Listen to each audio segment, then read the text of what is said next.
Everybody, let's call this meeting to order this morning. This will be the Commissioner's Court, Brewster County, January 13th, 2026 already. Let's all rise for the invocation. Everybody.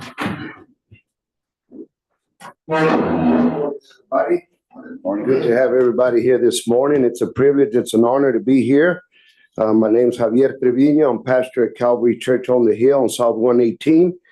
And Psalm 33:12 says, "Blessed is the nation whom God is the Lord."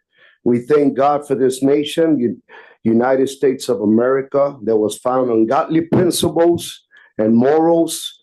And we need to return back to them and be an example and influence to the generation that's following after us. Father, in the name of Jesus, we thank you for this opportunity. Allow us to be here once again, Lord God, to present this meeting in your hands, every soul that's here, every person that's here, Lord God, and the one that couldn't make it, that wisdom and knowledge may go forth, oh God, and we may turn back to you and seek your face in this hour that we're living in. Lead us and guide us in Jesus' mighty name.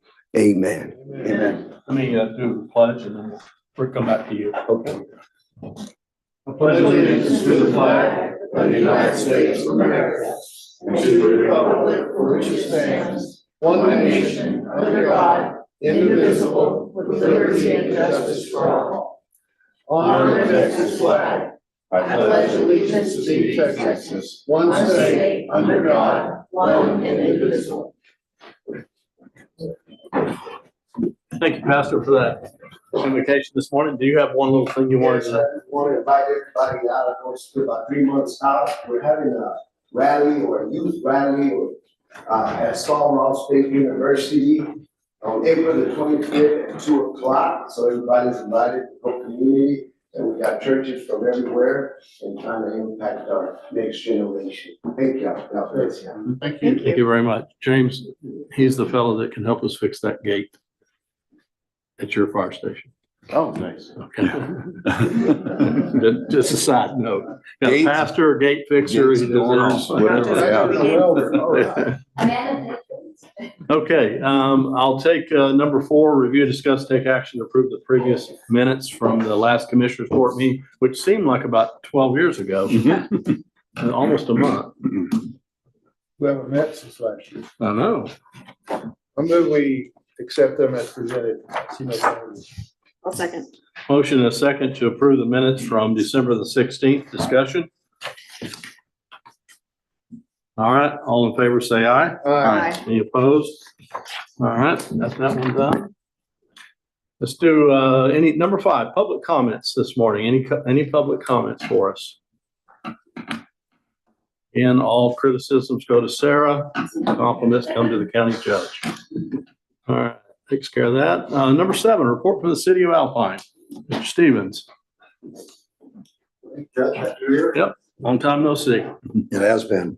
I've got 8 items. So we had our first city council meeting last Tuesday. It was a marathon session, started at 4 and we didn't finish till 10 o'clock at night.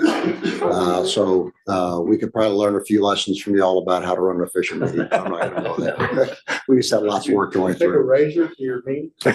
Oh, man. But I'd like to cover, there were 8 items I think worthy of bringing up to your all's attention. One is we are going to considering some proposed amendments to our home rule city charter we'll have on the November ballot. Nothing huge, but we're going to work our way through. And as some of those bubble up, I'll keep you posted on those. One that we did talk about, wanted to have a discussion with you all, and that is the entrance into Sierra Lorana off Old Cemetery Road. The big trucks heading down that road. City council agrees that we'd rather not do that, but I know half that road is ours, particularly Avenue I, and then it goes to the county road. So we're trying to figure out what the best way is to keep the large trucks off it because it's tearing up the road. There certainly is the other entrance on Highway 118 into Sierra Lorana. So I don't know if that's something you all, and Judge, you and I can talk about it later on, but something to consider because we get lots of complaints from residents, particularly with the large construction trucks running up and down Avenue I and create some challenges there going through the residential area. So half that road's ours, the other half's yours. So it'd be nice to come up with an agreement that makes sense. The next item we had is there's a push to develop a vacant building ordinance within the city. Part of the discussion is looking, saying, how do we manage the, somewhere between 35 and 40 vacant commercial buildings? We're trying to limit it primarily to the downtown area. We're looking at a number of ordinances that other cities have used, and it's always this balance between property ownership and what their rights are as property owners, and then what makes sense from a business standpoint downtown. We did dive into discussion, which I happen to raise about, it really is about economic development. Business owners, property owners really want to get value out of their businesses. And so the big discussion we had was, potential partnership between the city and the county on economic development. So that's, I think, a dialogue we've had before. We want to continue that. In my view, it's time to start moving. We have $50,000 in our budget this year to be able to work that. And I think that if there's a way we can work a partnership between the city and the county, certainly you got, a larger span than we do, but getting the downtown filled up would really be helpful. And I think if we work together, we can probably go do that. So that'll be. I agree. In fact, you and I'll get together. I've got some updates on economic. Okay, super good. Fourth item on the list is the city's looking at updating our seal in terms from a logo standpoint. Big dialogue about that. There were some ideas that we looked at on our list city council meeting. One of the things I raised is I don't think we're wise to leave Sol Ross off the Alpine City logo. So we're going back and doing some revisions. But I think that'll be something also to share, particularly as we think about the focus on dark sky and having a logo that talks about dark sky and what is offered here, I think is helpful. But in my opinion, it also has to go back to economic development. When you think about, hey, if we're going to declare ourselves the dark sky community, which we have that opportunity to do, we've got to be able to have the support that goes along with that. So when people show up, they actually got events going on from a dark sky standpoint, but also tie in Sol Ross. So I've talked to Carlos about that. They're getting their marketing department together with ours, and I think it'll be worthwhile. Another, as we think about economic development, some opportunity to collaborate so we get the seal right, for the long term. We did approve a resolution from a city standpoint relative to pushing back against the federal ordinance about increasing truck weights on roads, because we're worried about that, particularly collapsing sewer lines, water lines, and things that are underground. No issues on the interstates, that's where it is, but our roads are not exactly designed for that. So we did pass that, and we'll forward that on. We'll see what comes out of that. We also had a resolution that we talked about making Coconut Park Historic District and adding that in. It provides opportunities to bring funding in. We think it's the right thing to go do as we continue to work that from a recreational standpoint. And then we did approve Henry Ardondo's contract. He will actually start in our next city council meeting on January 20th. So looking forward to make that happen. And the last thing, we put 500 tons of material out in Alpine Country Club Estates. Looks like just in time. So we got the main road work. We still got a little bit more road work to do out there, particularly as we go up at the end of the road. But overall, city's back in swing and lots of activities going on. Look forward to having a discussion, Judge. As soon as the weather turns, I'd like to get back on that parking lot between the jail and y'all's. By all means. And in my mind, that's the perfect place to use zipper, get it zipped, get it flattened back out, because that provides good base and get that thing sealed up. Are you guys still, we hadn't had time to put it on the agenda, but I was going to ask the commissioners next meeting for that crematorium for the animals. Oh, yeah. So wanting to do that. I'm glad you raised that. Yes. So the answer is clearly yes. We approve the funding from the city standpoint to go do that. And our assumption is we're both putting money into the table to go do that. So we approved the authorization to go procure that. So we're heading down. Did you pick the particular item? We did pick a particular item. I don't recall which. It was in the $100,000 range. Okay. So I think the numbers we talked about before work, and we're ready to move forward. All right. Well, our plan will put that on the agenda. I'll put it on the agenda for next time. Super. Thank you very much. We'll take it under discussion. Okay. Any questions for Mr. Stevens? I get one. Yes, sir. During your talk about the ordinances for the abandoned buildings or Yes, sir. vacant. Yep. Did you have public input there? What was there? So there's going to be lots more discussion on that. So it was really, we know we've got an issue. how do we pull in? My put was, let's go get the list of all the buildings that are empty and have a town hall meeting with all the owners and say, hey, gang, what's going on? And let's have the discussion because we'd like to figure out how to go work it. My comment is everyone's got to pay taxes on their property. They'd like to get a good return on that. And I'm not in favor, and I don't think the city is in favor of doing any rent control or things like that. But nonetheless, how do you work it in a way that makes sense? Ideally, like to clean them up. The city already has an ordinance in place that we will reimburse business owners, property owners for a certain amount of money to do what I'll call some facelift work. But in my opinion, it's not enough money to motivate owners to go make improvements to their buildings. And then you got the challenge about, still what the rent values is going to be and how can businesses get in and sustain themselves. Because getting businesses in place is one thing, but most businesses don't fail because they don't have an idea they want to try with. They fail on cash flow and be able to survive after a year. So that's the dialogue we're into. We have no conclusions. We've got lots more work to do in that area. Did the downtown area get its historic status, or is that still pending? So no, we have historic status for the downtown area. But we did it in a way that the city wasn't going to control it. What we did is say it's a historic status. We worked with the team, and I can't recall the firm we worked with, but that way downtown, they can actually go after state and federal funding, given we did that designation. It's the same we did for the Coconut Ball Field. We just now added Coconut Park to the rest of it. So funding's out there. People can go get it and work it. Anything else? Right, any other questions? I'm good. All right, thank Thank you. you all. Appreciate it. Sir. Okay. I managed to skip over number 6, recognitions and announcements this morning. Anything from the court? Any We had announcements? our Big Band Stop Show. I think it went real well. I don't know the numbers yet, but the number of kids showing it are down, but I think the dollars were up. Yeah, Billy Tarrant came by yesterday. He said the numbers were good. I don't know what that meant, but he said they were better. Are they better than last year's? Or right at? They're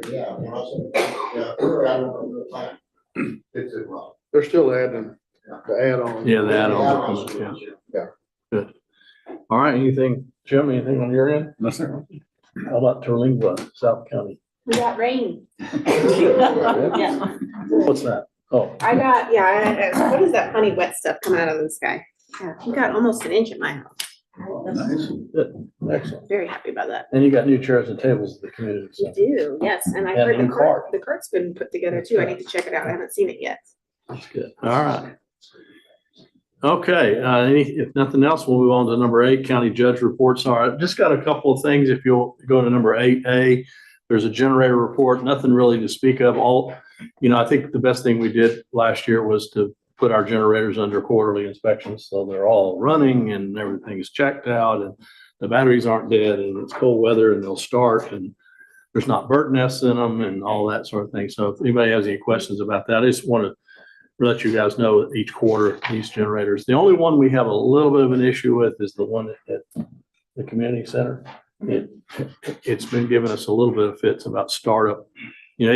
They check, they do a self-test every week. And for some reason, it's not been self-testing properly. But we're working on that. Okay. And I told them Are they all on propane? they're all propane. Mhm. The guy that does it for us, James, thinks it's a regulator on the tank that may need to be replaced.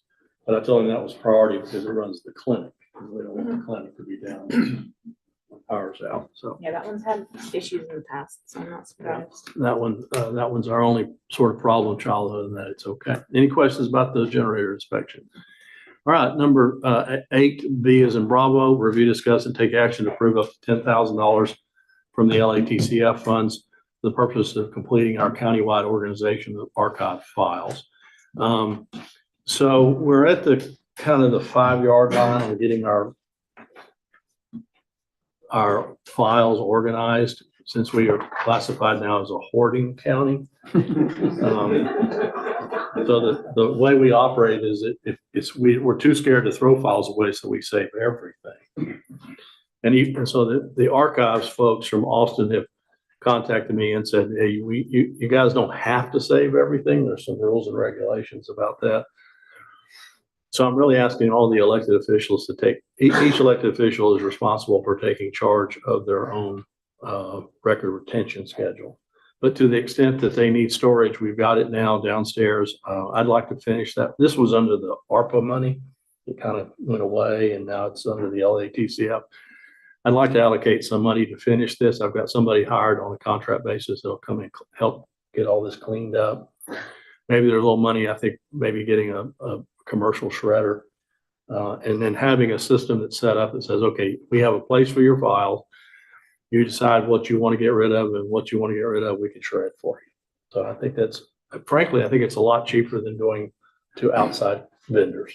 Mm-hmm. And I think, you know, and again, each elected official can decide what they want to do in terms of retention. For example, Sarah over at County Clerk, she's got, you know, all kinds of retention challenges with her, not so much at the county judge's office. So anyway, I would make a motion that we approve up to $10,000 in LATCF money to finish this project. I'll second. All right, motion is second. Discussion. All in favor, say aye. All right, thank you, guys. Appreciate it. Item C, 8C. This is just approval from you guys to apply. Actually, we went ahead and put in the paperwork on it, but we have an opportunity from the state of Texas to receive up to $500,000 for purchases of ambulances for our community. This is very similar to the SB 22 grants that we got from the state for law enforcement. I can't imagine why we wouldn't want to take the money, but I wanted to run it by you guys. It's not a reimbursement grant. It's not a matching grant. So they hand us a check for $500,000. We'll put it in a bank account. We have up to a certain period of time. For those of you who don't know, it takes about, if you order an ambulance today, depending on the kind of ambulance you're getting, it could take 18 months to 2 years to get one. The backlog is that bad. So with the EMS task force working and trying to figure out what we're doing at the EMS, my recommendation is that we take advantage of this grant. I move we accept this grant from the state of Texas. Thank you. Motion. Second. Okay. And we basically will take the money and we'll start searching for vendors at some point and, you know, fleshing out what kind of ambulance we want, but it will also pay for not only the ambulance, but all the equipment inside it. If you got, you know, just a stretcher for an ambulance these days is $30,000. So, not to mention an EKG machine that's 45 or 60. And so anyway, motion is second. All in favor, say aye. Aye. Thank you. All right. Item D, Jenny, where's Jenny? This goes back to the records. I've got some forms for you guys to sign. Each one of you as commissioners are responsible for your own records management. So we have to send in a form to the state. We're out of compliance with that particular form, so we'll get that fixed. I'll do that after the meeting. Is that to the email I got from the guy from the state? Right, yes. The one I told you to ignore. Yeah. Commissioner had been in compliance since 1991. Right. Okay. Yeah, we haven't been in compliance since 91 and they've just now discovered it. It's just a form that basically it says each of you are responsible for taking care of your own records management. And at the end of the day, you don't have a lot. No. And we'll do it mostly in the judge's office, but it's another piece of paper. All right, item E, upcoming EMS task force. The task force for EMS for North County has been meeting regularly. I'm sorry, do we need to vote on that? On the D? No. Okay. All right.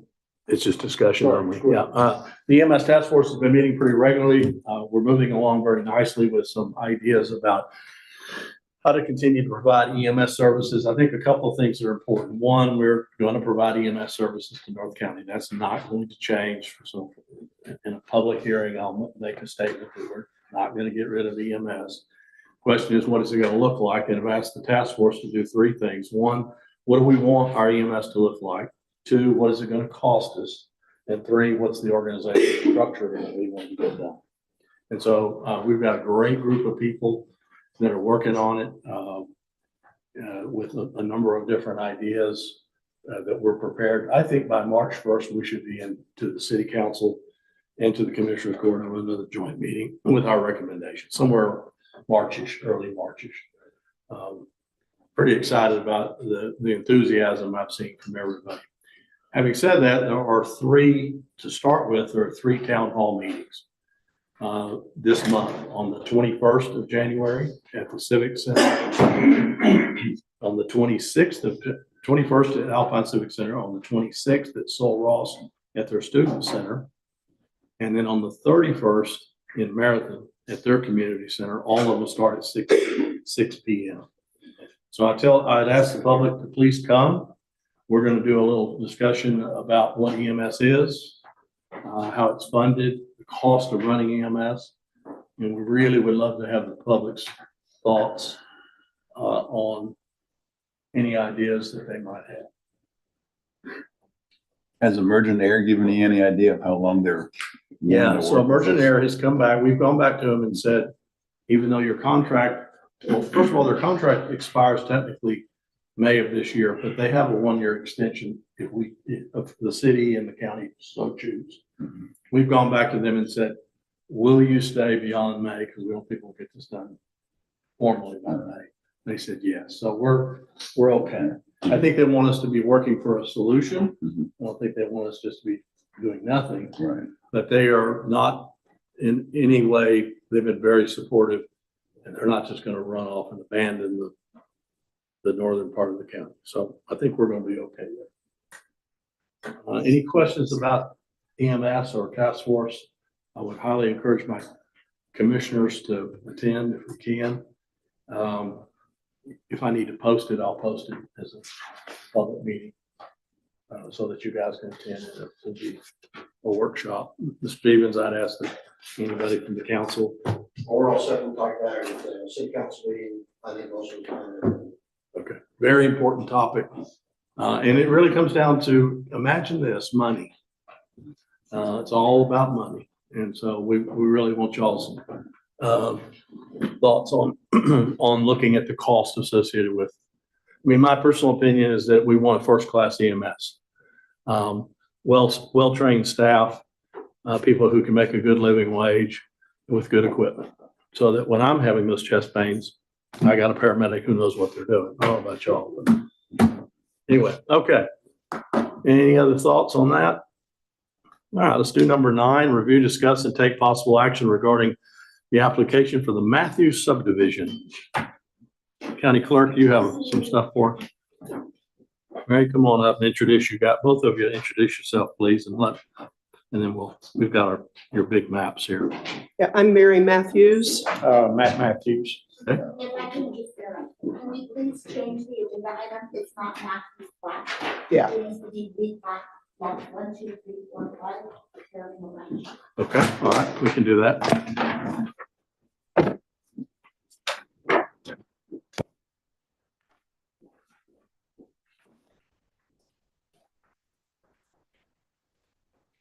All right, go ahead. Okay, What you so want to do. Matt and I are the owners. Actually, the owner is Dos Cañones LLC, of which we are the owners of tract 2071 on Terlingua Ranch. We own about 35 acres, just under 35 acres. And we would like to divide that property into 5 smaller tracts to sell them preferably to locals. And we became aware after we had decided to do that of the law that requires us to get your approval to subdivide it. And so we've been working with a number of people to understand the rules. And so we're here today for the preliminary hearing and ready to answer any questions you have. All right, so you got 35 acres. You're going to carve it up into sections of 5.01, so you're above the minimum of 5 for the Colonia. What lot 5? How do I get to lot 5? Oh, there's an easement at the top. So of that, if you, yeah, lot 5, so there is just south of lots 3 and 4, there's an easement. And there is a road there called Grass Draw Court. It's a new road. Brian Klein built it for us. And we have spoken with the people at Terlingua Ranch to see if they would maintain it, and they're considering what their policy is going to be. And they'll make some kind pending the approval of this. But if you look at just above the plat, there's some wording there. The bottom of that says that Grass Draw Road, which goes through lots 1 and 2, is already a ranch road maintained by them. And Grass Draw Court, which is south of lots 3 and 4, the expectation is that each owner would maintain the part going through their property if Terlingua Ranch does not add it to their maintenance schedule. And you're gonna have to probably rename it because you can't have 2 roads with the same name. I don't know if Casey's still in the booth. Yep, there she is. You're gonna need to talk to that lady. Okay, but our surveyor named it, so, Yeah. Yeah. We'll call that like just a temporary fill-in name. yes, okay, fine. Right. Good to know. Yeah, she's in charge of all our 911 addresses. Okay. but That's an easy Easy fix. process, yeah. Okay, so the big issues are gonna be, so, let's talk about sewer. So these will be septic tank lots. Correct. I haven't actually seen the property yet. You've been to the property? Yes. Any reason why, have you had anybody from the septic tank industry talk to you about viability for septic tanks in terms of soil percolation? Did you have to do soil replacement for your septic on? Well, so not on this property, but we have property adjoining this and also a mile away where we have septic in both places. Brian Klein dug our septic and built it on one of our properties very close to here. And he hasn't said that this property is any different. There is more bentonite here than up. We're sort of up a cliff above this. The only issue I have with it, I suspect it's fine. The only issue I have with it is that we don't want to, you wouldn't want to sell this and then for some reason, the people that buy it from you then say, or get told or whatever, it won't work. Yeah. I'm just wondering if there's a fella out of Balmoral, it's a sanatorium. He's a licensed. Sanitarium. What did I say? Sanitarium. Well, the same thing. Sanitarium. So, he's licensed to come out and look at the lot and kind of give you an idea of whether that he does a little percolation study, drills some holes. I'm not qualified to say this, but I don't think there'll be an issue. Worst case scenario, they'll just have to do soil replacement for the leach field. Okay. So you think And we're okay? everybody out there It's has not- septic. So I It's not wonder if, super, Travis had septic. He has an outhouse, so I doubt that he does. There's Say a, that. you notice there's 35 acres. The 5 acres in the corner has a house on it. Uh-huh. But I don't think they have septic. I think they have an outhouse. Which is also very common out there. 5 acre. Okay, well, I mean, I think that's one risk, okay, that you just need to be aware of and we'll, if we approve this, it'll be, a notation on the plat that septic tank is the responsibility of the ultimate owner and Okay, all of the things that go along with that. I'm like you, I did a bunch of them at Far Flung and never had an issue, but there is usually a study that has to be done when they get ready to do it, just to make sure it can, whether there's a backfill that needs to be done or whatever. All right, the other one is water. So obviously we're not gonna have, there's no distributed water supply to this property, No. right? and there's not to our other properties. We're on rain catchment. It's fine. Okay. catch and carry. Even better after yesterday. Yeah, we made it. All right, so this would probably, it would result in a legend on the plat that says and we can get you the language that will go on here that basically says, no guarantee of water. I believe it's already on there. There's no water. Okay, Where does it say that? let me see. My copy's Oh, so way up here at the small. top. Let's see. Yeah, no utility services are proposed. It's expected landowners will use rain catchment, solar power, and septic. Okay, we may have our own little stamp on it, but that, yeah, okay. Okay. As long as and any literature that you give to the buyer is gonna have that in there, right? So, Yes. No. all right, any questions? Any other questions?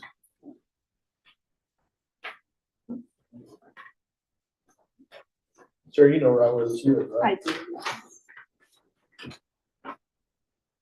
do. I'm gonna be down there next week. I'm gonna go down and look at it myself.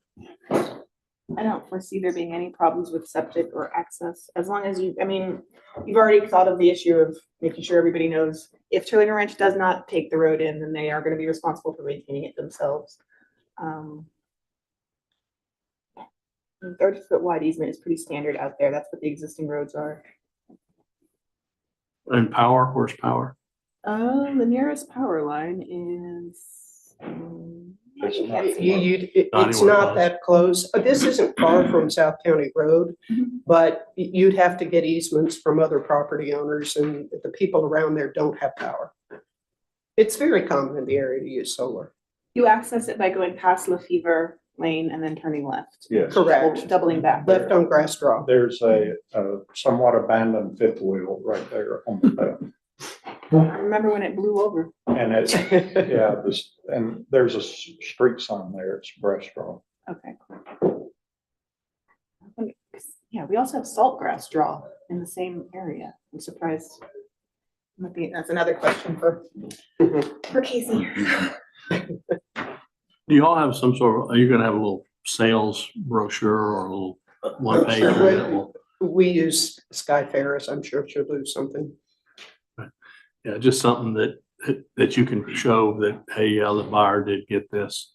The only issue I've got is that just protecting you and us, that somebody doesn't come back and say, well, I didn't know. Yeah.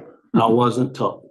So are you asking that we have her develop that now and show it to you before you approve this? Is that what you're asking, or? Well, we've got 10 days, after this. So yeah, if you come up with something for the Okay. final, just, again, I think it's helpful to have something that would tell the potential buyer, this is what you buy. Okay. I mean, I know you guys are doing the right thing, and I'm not saying you're not gonna, You're not trying to trick. people ask, you're not trying to trick anybody. No. Yeah, we're supposed to find out this week whether the ranch, we talked to them yesterday, Mhm. and they're gonna decide based on what's going on with our property here, if they'll manage the road, Okay. maintain it. And So see, we can file that with we can file it with the documents, and that way, somebody ever comes back and says, well, I didn't know. It's like, Yeah. It's in the But in the meantime, the language at the top of that. yeah, is it what we'll- does. It does. Fine. All right. How far is it from South County Road, the side? less than a mile. Yeah, Half a mile. it's about half a mile. Here it is, right Here here. in the upper right corner. Yeah, I know, but I Yeah. can't. Wow. I don't know what that- So, yeah. Okay, so what we'll do is, this has a cooling off period of 10 days. So we'll look at putting it back on the agenda at the end of this month. Okay. If you guys can throw something together, then it'd be the exact, but something that would show the potential buyer kind of what the terms are and so Okay. forth.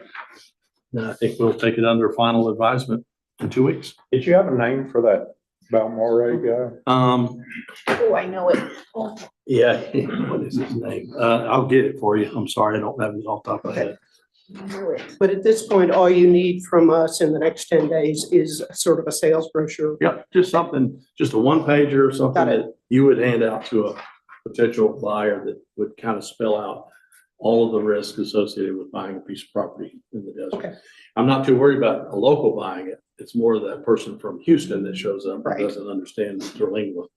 If we could just get your final plat application, we'll need the tax certificate as well, whenever the final comes back to the commissioner court.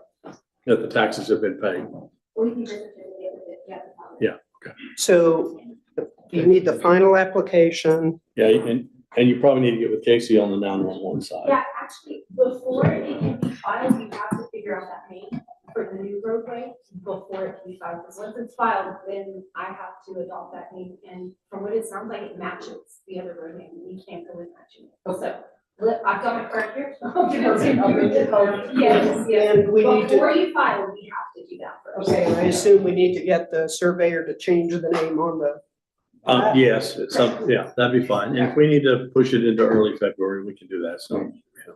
Let's get 911, gets the tax certificate, final paperwork, and then we'll go from there. So Grass Draw Road and Grass Draw Court aren't different enough? I don't know the rules. Nope, we go to the wrong roads all the time. Okay. So, Yeah, it's for Not 911 all the time. purposes. That's not like the. just so the ambulance can find it. Yeah. Or the fire truck. Okay, thank you, guys. Thank you.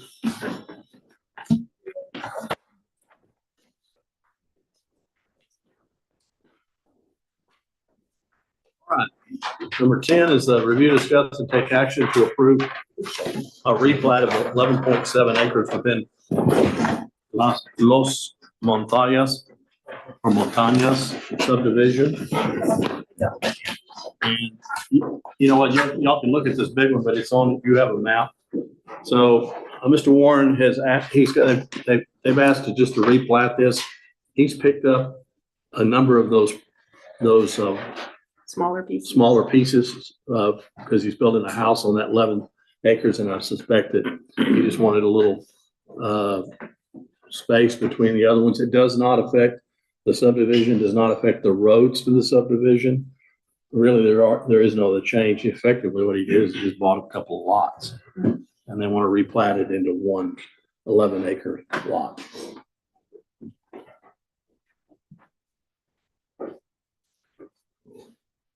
This is the second time we're seeing this, isn't it? No, it's the first time, so we'll have a 10-day on this one as well.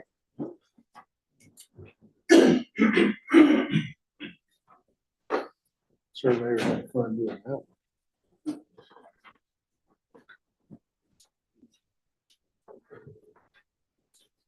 Actually, you know what we need to do? We actually need to go back and we need to approve the preliminary Okay, I was wondering. of theirs. Yeah. And then we'll do this one. Talking about this one, we'll come back.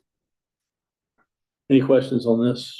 Well, this one already, it has utilities and water. Everything's there. Yeah. everything's taken care It's of. all part of the subdivision already.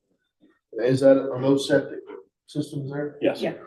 I mean, I know where that is. so. What do we need to do? Let's do this backwards. Let's go ahead and I'll entertain a motion to approve this replat, the preliminary application of the replat. It has a 10-day waiting, and then we'll approve it final at the next meeting. I'll move to approve the replat of Los Montañas application, Preliminary application. preliminary application. Thank you. Okay, motion, second, looking for a second. Second. Okay, any further discussion? All right, all in favor to approve the preliminary application for the replat of the subdivision in Laetus, say aye. Aye. Okay, now let me back up a minute. I'd entertain a motion to approve the preliminary application for the subdivision at Trillingle Ranch. So moved. I'll second. All right, motion is second. Any discussion? All in favor, say aye. Aye. All right, so the preliminaries are approved on both of these, and we'll finalize this at the next meeting. Things are on the wheel. Yes. All right. Thank you, guys. Y'all are welcome to stay and listen to more exciting topics.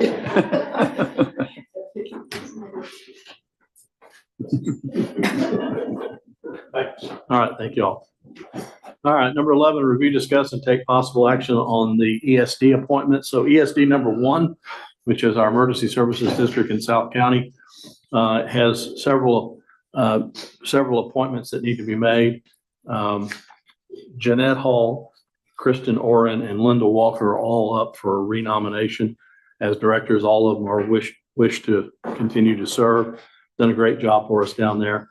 And then Marcos Paredes's position. Marcos has resigned from the ESD. He's moving away from the area. And the recommendation by the ESD is to appoint Adam Daly as the seat to replace Marcos Paredes. We'll have the ESD come in probably in the next month or so and bring us an update on what they're doing financially and activities and so forth. But this will take care of their director appointments. This is Adam Daly, the VSO. Yes. Yes, Adam's our veteran service officer, and he's the principal of the school down south. Wears many hats. Mhm. Good fellow. I think he'd make a great addition to the ESD board. All right, I'll entertain, let's do B and C. Okay. Let's do B first. Bravo, I'm entertaining a motion to reappoint Hall, Oren, and Walker to the board. So moved. I'll second. Motion is second. Discussion. All in favor, say aye. Aye. And item 11C, I entertain a motion to appoint Adam Daly as the seek to replace Marcos Perez. So moved. Okay. I'll say. Motion and a second discussion. All in favor, say aye. Aye. Okay, motion passes. All right, number 12, these are all the same agreements. I just needed to bring them back through for ratification and approval. They're all our annual, we're a little behind, but we're updating all of our contracts. Our contracts over the years have become a copy of a copy of a copy of another copy. And so they kind of got diluted. So we cleaned them up, prettied them up, and these are all our maintenance contracts for cleaning services, the Alpine Public Library, Big Bend Citizens Alliance, Big Bend Library, and the Marathon Library. So I'd entertain a motion to approve these agreements. So move.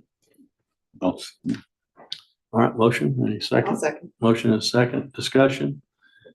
All these agreements spell out the terms and the amounts due these entities for their work. All right, motion is second. Any, no other discussion? All in favor, say aye. Aye. Okay. Great. All right, number 11, a review. Oh, did I miss We something? have special guests.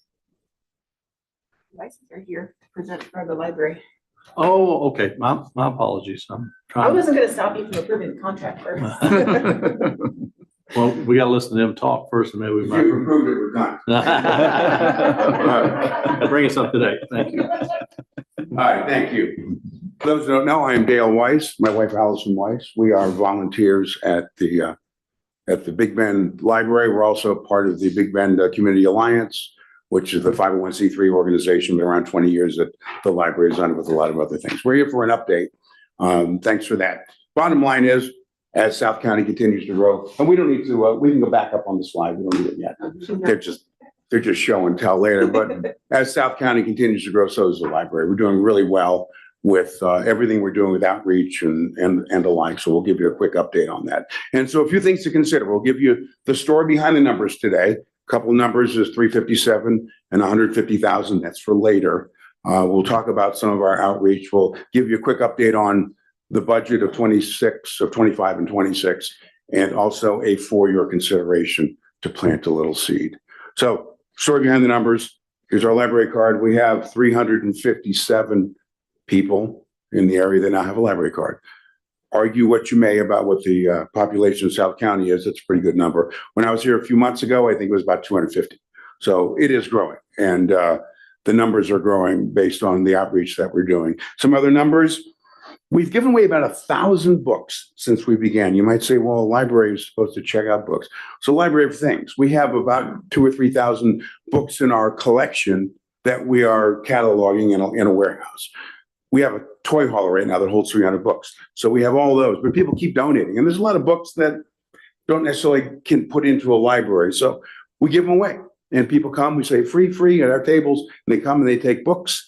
We have an exchange of clothing and items and tools. And so it's sort of a community thing that people come and get books and in exchange and put clothes in and take clothes out. So that's part of what we do. And as a reminder, we're open twice a week. Thursdays at the ball field at the school, Saturdays at the community gardens at Ghost Town. So that's where we get our people and our crowds. But we have about 250, 300 books in the library. Last week, we checked out 18 books. So people do come in. We've curated it where it's mostly kids' books and books about Big Bend, the river, the guides, everything we do. So people seem to like that. And that's what they seem to check out based on the mobile library. We have about 4,500 views on average every month on our social media channels. And that fluctuates, but it's a trend that's rising. 24 volunteers, always, that we can rely on. Because remember, we're part of the BBCA, and BBCA it's been around 20 years. We have Trilingual Cares, Dark Skies, libraries, a lot of organizations under the 501c3. So now we can look at some of our show and tell. So if you want to go to the next slide, because remember, our goal is, one of our mandates is community outreach. So you can click it. That should be a video, actually. I don't know if it is. No, it was just a picture when you sent it to me. It wasn't? Okay, you go back. That's a video. There's a lot of kids that are making ornaments. So it's just some examples. So in December, there was the Mingle Jingle, which was the Chamber of Commerce event for the holiday that actually Allison ran. And there were about 150 people all around Ghost Town. one of the locations at the library, we had about 65 kids that sat on Santa's lap and got presents. They all came and made ornaments. So if you see that video, there'll be a lot of kids rolling around doing that. If you look at the next slide, we do Spanish lessons now. A retired Spanish teacher from the Trilingual schools, Senora Wendy, I forget her last name. We had our first lesson this week. She's a stickler in pronunciation. I was there. So if you want to go to that, we again offer Spanish lessons, and that's in the little library that we do. And our next slide, and this is a great story. You hit the next slide, please. So this is something that is starting to really grow because we want to involve as many kids as we can. So we do a story hour once a month. Allison does it as a retired teacher, not quite yet. And so within those story hours, we say, okay, kids, come. We're right next to the school on Thursdays. We'll give you free milk and cookies. Come and watch and come and read a story. And so if you go to the next slide, we have flyers that we give out to the school in 2 languages, obviously English and Spanish. And remember recursive sequence in math class? 1, 2, 4, 8, 16, 256. Well, that's what's been happening with the story time. Start with 1 kid, next month 2 kids, and then 4. And then 16 was our last one. You go to the next slide, you can see that. So I don't know, you can hand them out now. If the fact that they all come because Allison's a great storyteller, or her cookies are legendary because Allison's a legendary baker in town. So we're gonna let you all decide based on what it is it the cookies, because kids do take handfuls, or is it for storytelling? But whatever it takes to get kids into the library is what we do. In fact, that last one, we had 16 kids, Allison telling stories. Afterwards, they played a big game of capture the flag on the field with a water bottle, and we could hardly get them into get them home with their parents. It could have been all the sugar, I don't know, but we want to get them in there. So go ahead and you can eat the cookies at some point and let me know what the difference is. So again, part of our mandate is community outreach, and that's what we do. We've got, when the library's open, we have tech support and we have origami. There's all kinds of things we do. So we're really involved with that. And that's really much all the show and tell with the slides. But budget-wise, thank you for the agreement. I guess it's what, $27,000. Just to let you know, in 2025, we're well within budget. We're operating fine with that. Our expenses are typically, we pay a library coordinator whenever the library is open twice a week. We have to move it around. And so the library goes to Ghost Town. Also, if there's events like Jack Has Flats had Dutch Oven Cook-Off, we went to that. Terlinga Ranch had their land sale. We went to that. So we try to drive the library around as much as we can. We have software licenses and hardware and things like that. So we are well within budget with what we have. Right. So for your consideration, you have a question? No, go ahead. Okay, consideration. So remember that other number was 150,000. Well, that's $150,000.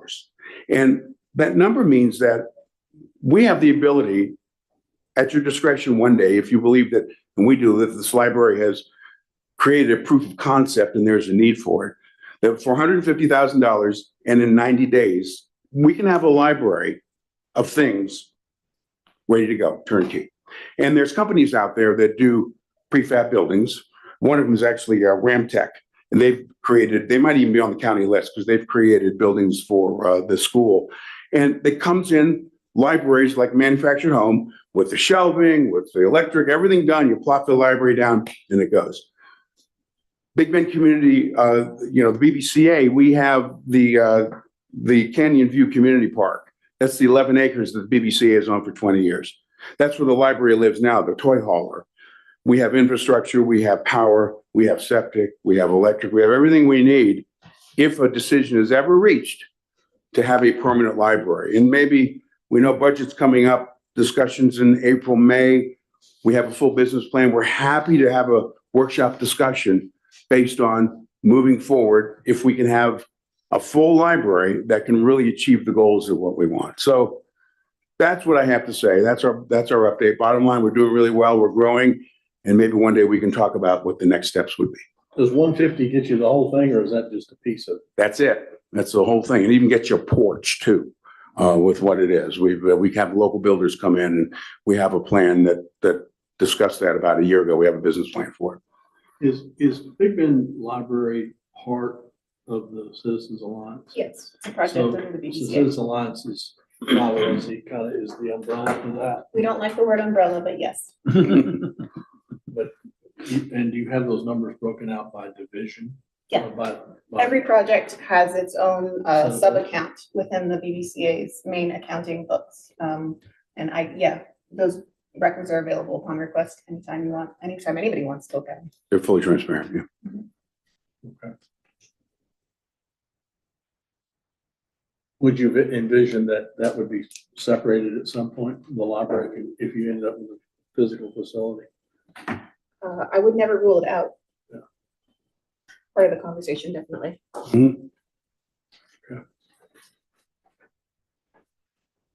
All right, this is all great work. I think this is fabulous what y'all are doing. We're excited. I mean, it is great. We love to see the kids there. We have lots of activities. So we're thinking toy hauler now. Imagine there's a building that could be so much more for us, but that's for down the road. Plant the seed and then come back to us in April, May. We're happy to share more plans with you. Yeah, I like it. I like it a lot. And you guys already have the land. Yep. We own the BBCA is on that land 20 years. So it is, and it's next to the school. It's a perfect location for. And you already have your own bathrooms. We have bathrooms too. Everything is there. So pop it down in 90 days. Any questions? I'm good. Y'all doing a great job. Thank you. Yeah, fabulous. And thank you for your support. Without you, couldn't have a library. So we appreciate Treasurer's it. holding up okay. Yeah. Yeah, it is what it is. We don't drive it around too much, but Yeah. I'm not taking it to Midland, but it's good for the South County. Thank you all. Thank you very Thank much. you. Appreciate you. And Allison. Yeah, thanks for the cookies. It's after lunch today. Or maybe one before lunch. Okay, all right, let's do number 13. This is discussion, take action to approve the interlocal agreement with the Pecos County for the 83rd District Attorney's Office. This is a standard annual contract, the same amount as we've always had, 90-something thousand.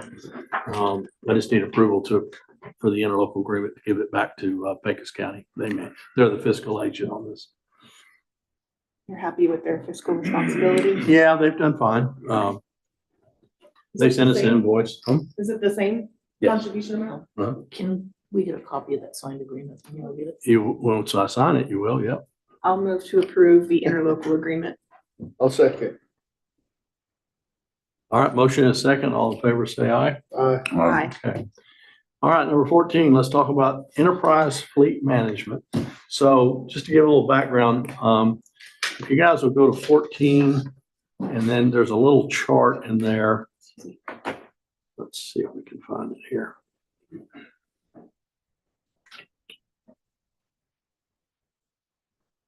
It's called Tundra Purchase and Lease for Brewster County Sheriff's Office. It's sort of a summary. Melinda did this for us. So the Sheriff's Office is wanting to purchase some new vehicles to replace ones that are wearing out, particularly in South County. He has a Tundra. He'd like to move his fleet into a Tundra down south. He feels like they hold up better in that terrain, not so much up here necessary, but down there they do. We have a number of pots of money to take it from. We have the awarded fund. We've got money in that. We've got the abandoned fund. We've got money in that. We actually have SB 22 money available. So the idea was over the course of the rest of this year, we would purchase 3 outright, and then we would ultimately lease 2. Now, he's not in a hurry to have all 5 right now. This is sort of a game plan for the year. I think he would like to go ahead and get 3 of them moving pretty quickly. And we do have funding for those first 3 purchases. While we're doing this, one of the things I've asked Enterprise has been calling on us. And I like the concept of turning our fleet over to someone who knows how to manage a fleet. And so the idea, and I'll let you elaborate on it, the idea would be that Enterprise can do everything for us. So if we call them up and say we want to buy, they'll find the vehicle. If we want to sell, they'll help us with that. When we get to leasing, they'll structure that as well. They all work under buy board Sourcewell, so it's all within the co-op amount, so we don't have to bid it out. Been very pleased with what I see. I've looked at their agreements.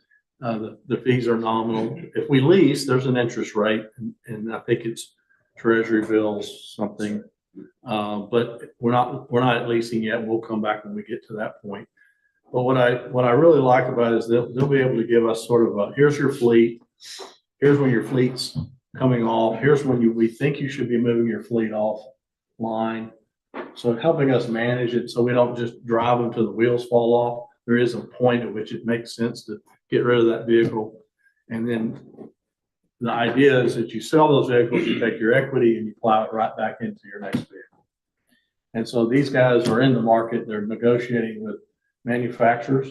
So if you need, if we're going to buy a fleet of Ford 150s, they're talking to Ford directly. Our past procedure for buying vehicles is that we call around to 400 dealers and find the best deal. I'm going to let them do this.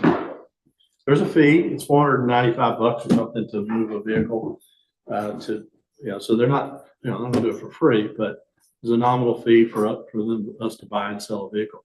We've got a bunch of Tahoes in the sheriff's office that need to be sold. We've been having trouble with issues in the transmissions. My feeling is that we pile those up and give them to the enterprise and let them get rid of them for us and turn that money back into. The idea in my mind is that these sheriff's vehicles are really good for about 3 years if you want to obtrude that. You probably could squeeze 4, but the amount of miles that they're putting on it and the rugged terrain, particularly in South County, it makes sense to have sort of a strategy for this. At the end of 3 years, enterprise is saying, look, this is the best time to get rid of this vehicle. Let's get it out, get a new one, get it back in service. So they're okay with us modifying the vehicles to the extent we modify them with adding law enforcement packages because they have cages and all the hoo-ha that comes with it. I mean, the vehicle itself is not very expensive. It's all the stuff they add to it. When we get ready to sell it, it comes out at our expense. We'll take it out and then they'll buy the raw car and get rid of it for us. So I think this makes a lot of sense. My inclination is for us to enter into an agreement with Enterprise. They would love to have us buy 400 vehicles right now. Told them we'll start slow and work into it. We're not ready there. But I think the sheriff's got in mind some Tundras for South County. I think he's talking about maybe going back to the 150s for North County, which don't have quite the demand on the South County. So what I'm looking for you guys is, and just FYI, go to the second display. There's a termination example. In the contract, the way it works is you pay down when you get to the leases, you pay it down. For example, one, you pay it down to say 15,000. Enterprise says it's time to sell it. You sell it for 25, the 10 we get back. These are all equity leases. So that while the unit belongs to Enterprise, effectively the money comes back to us. We turn that 10,000 back into the next vehicle and keep moving.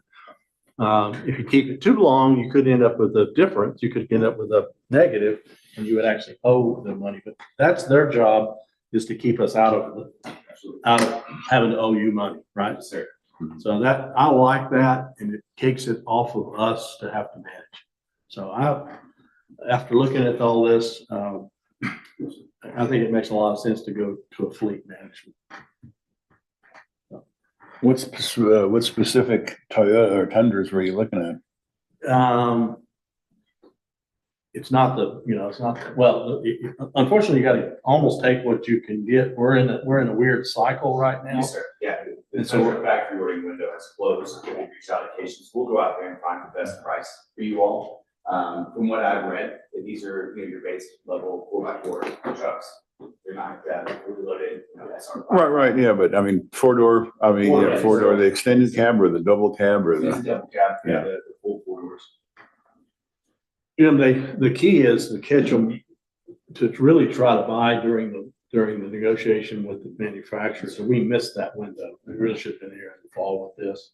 So as we get back on track, they're cutting deals directly with the manufacturer. So we'll get the unit we want at a good price. We're going to pay a little more this time than these. I think these are actually I think they're, I don't know all the initials, but they're slightly a little better. They're not the sheriff's vehicle, I'll tell you that. Right, yeah. He's got the Taj Mahal Mhm. Tundras, but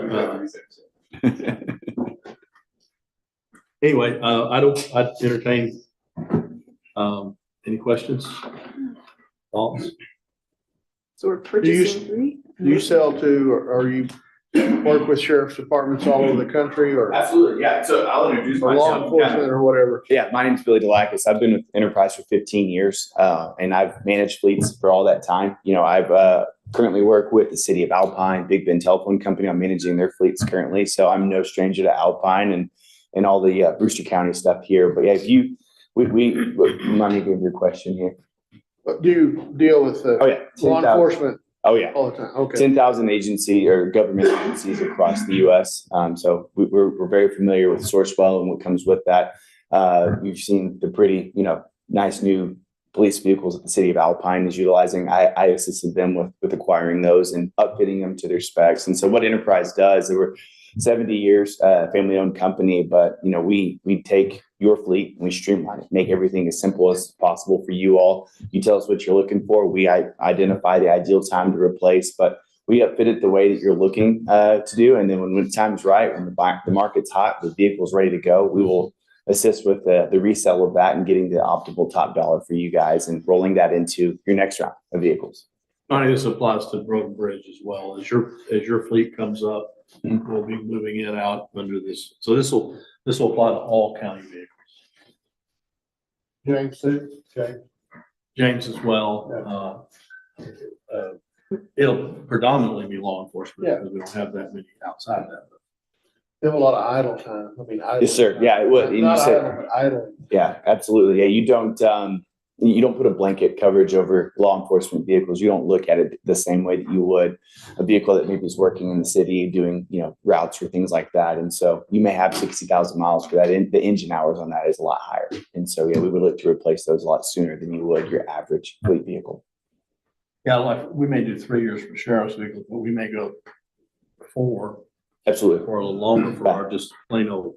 Absolutely. I wouldn't judge's car. Don't like, referring to different clients, but this different departments like with the city of Alpine are cycling at a 5-year life cycle versus a 3-year life cycle for law enforcement. So we take a look at your average mile patterns. We dissect the fleet and identify, okay, this is what they're doing.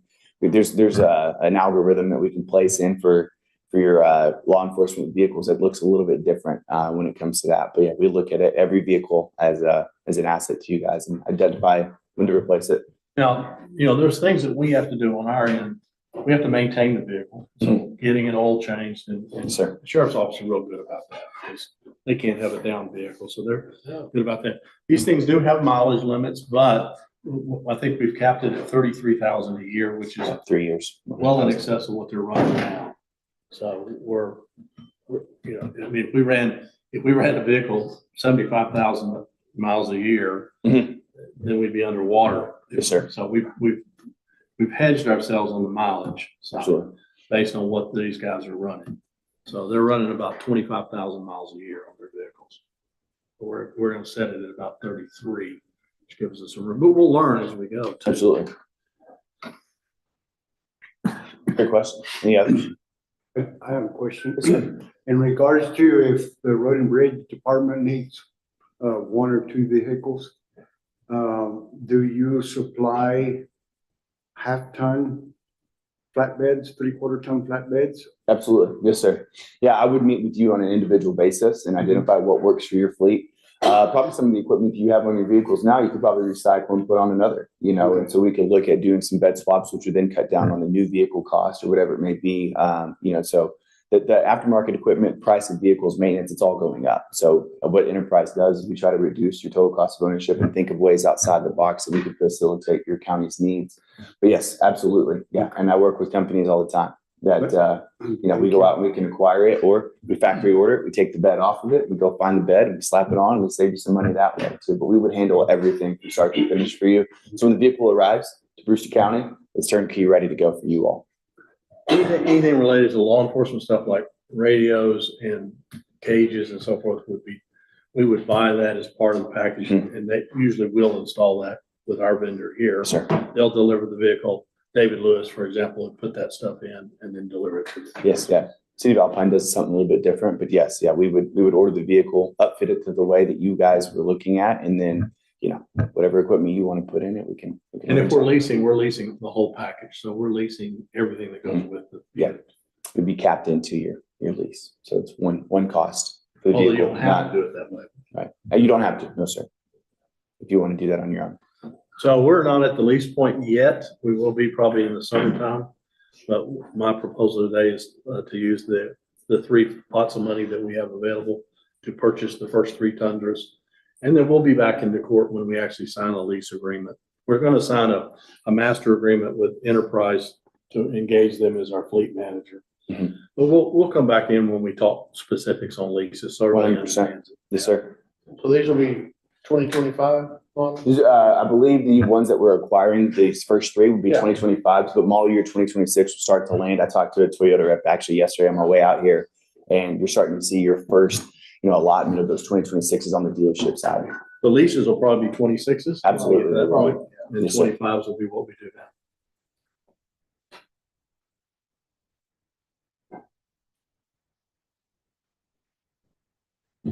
Any other questions?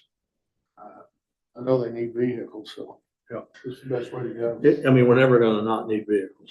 So I think how we manage that and how efficient we are, that is the key here. So I would make a motion that we entertain the engagement of Enterprise as our fleet manager.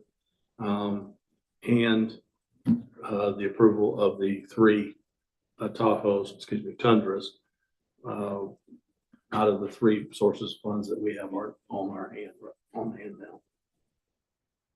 Second that. One question. Yes, sir. Say a year from now, we don't like each other anymore. I don't see, there's no penalty for saying we're gonna. No, sir. There's not. We would hope that we don't. Yeah, I know. We don't find ourselves. We don't want to go into an arrangement. Thinking No, we're sir. gonna come out of. Yeah, there's no penalty or anything. You would continue to, utilize the vehicle to your needs. And let's say we didn't like each other, you weren't happy with the program. There's an option for you to obtain and buy that vehicle. We write them down to generally a residual, or $1, for law enforcement. So you would pay the $1. We would handle all the sales tax, things like that, and hand over the title to you guys. All right, motion and a second. If there's no further discussion, all in favor say aye. Huh? That's one motion. That's To one. engage them as our. Engage them fleet manager as our fleet manager And buy these. and buy these 3 Tundras. Okay. And I'll hold off on the leases. I think we'll come back on the leases and we'll have I'll have you come back and give us a little 100%. on leases. Yeah, absolutely. Yeah.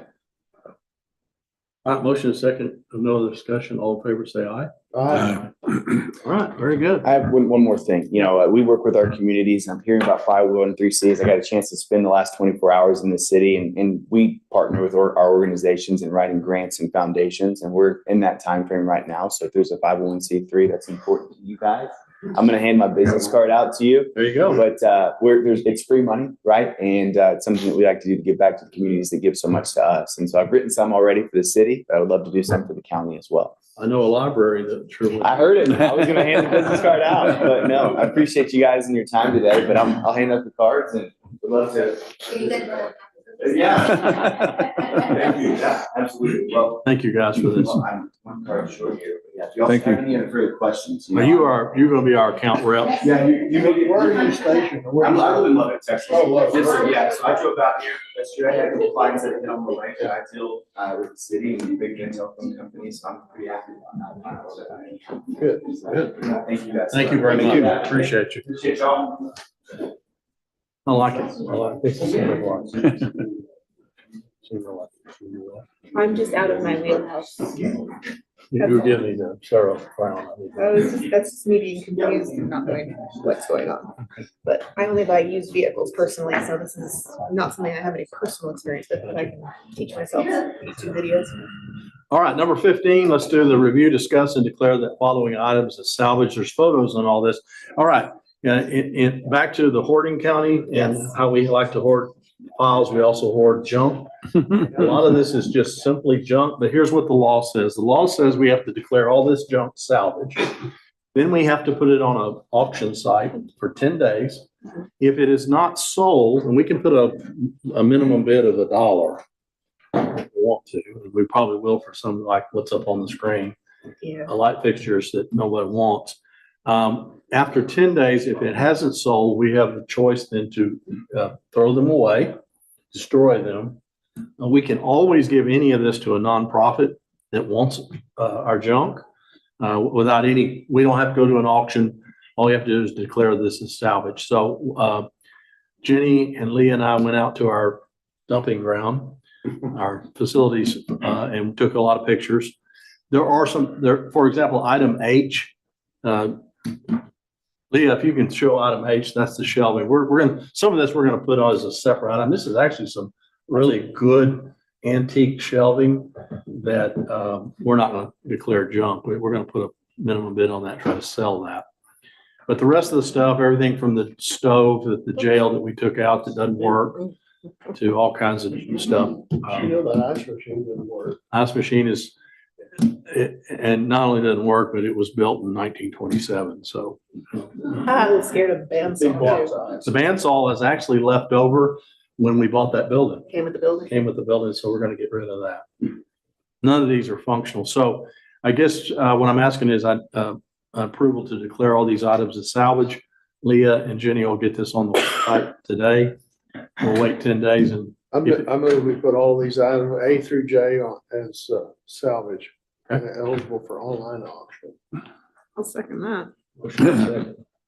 All right, that right there, that picture is all the old air conditioning equipment that's been attached to the building that just needs to be pulled It's not off. associated with the refrigerator walk-in. It was originally, It was? Okay. yeah, but not now. So it needs to be taken down. And I'm sort of on it's 26, we're gonna clean it up. Yeah. I hate junk. Spring cleaning. So I can give some junk to the library if y'all want some junk. I'll take the shelves. Hey. Actually, if you want to look at those shelves, come look at them, and y'all are a nonprofit, so you'd be eligible to get those. They really are nice. They're a little rickety, probably need a little bit of work Reinforcement. and some reinforcement. And the only downside is they don't fit.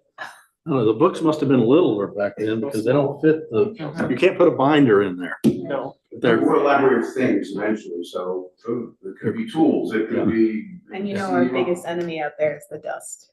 Exactly. So having a cover over it. Okay, motion and a second. All in favor of declaring these items salvage, say aye. Aye. And any opposed? All right, great, thanks. 16, Salary Grievance Committee. We have to have a salary grievance committee established. Usually, we actually don't need one right now, but this gets ahead of the game. So when we get into the budget season, we have to have a committee. The way it works is there's a certain number of people that are automatically on it, county clerk, myself. But we have to draw 2 names out of the hat that are just open, they're just public members. This is from our juror list, right? You can do 5 so that way I have, Okay, Backups. all right. Mr. Piedra.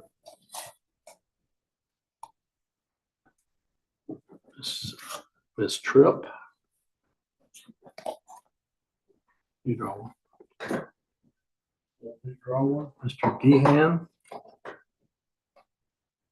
These sausage fingers can't pick one up. What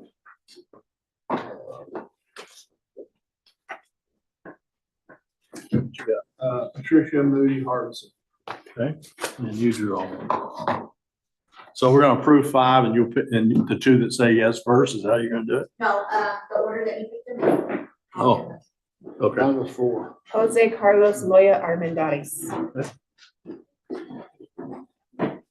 All right. I was gonna say, just take a picture of it.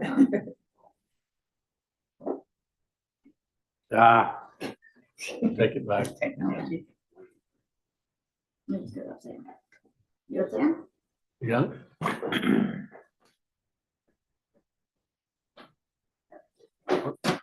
There's your name. Okay, I need a motion to approve the salary grievance committee for 26. So moved. Second. Motion is second, discussion. All in favor, say aye. Aye. All right. Number 17, Road and Bridge. What you got, Johnny? What? This is from the week of December the eighth through now. We didn't have a commissioner meeting for a while, so it looks like we did a whole lot of work. Anyway, we had some patching done on our local roads, at Gray, West Fort Davis, Wagon Road. Had a couple of crew members do some maintainer work. We had a washout on the shoulder of Vista Lane. Got that fixed, went up to Summit and Trail Road off of Wagon Road and touched up some washouts there. Are these old washouts or just? It hasn't rained up there, has it? Is it raining enough to wash? And it's, well. I mean, I know where those phone roads call. Gotcha. I know where those roads are, so yeah, okay. And I go out there and check them and, yeah, I mean, some of them I put on the to-do list, but the ones that are really need to take care of, I try to take care of it as much as possible, as soon as possible, I'm sorry. And then we did some maintenance on a couple of vehicles. And we moved some equipment to the fire station, the practice location, and did some cleanup there. There was some gentlemen from El Paso that came and picked up a lot of the metal and stuff that was declared salvage, I guess we could call it. But they still need to come back and get some other stuff. That's fine. It belongs to, the city has declared it salvage, the city junk.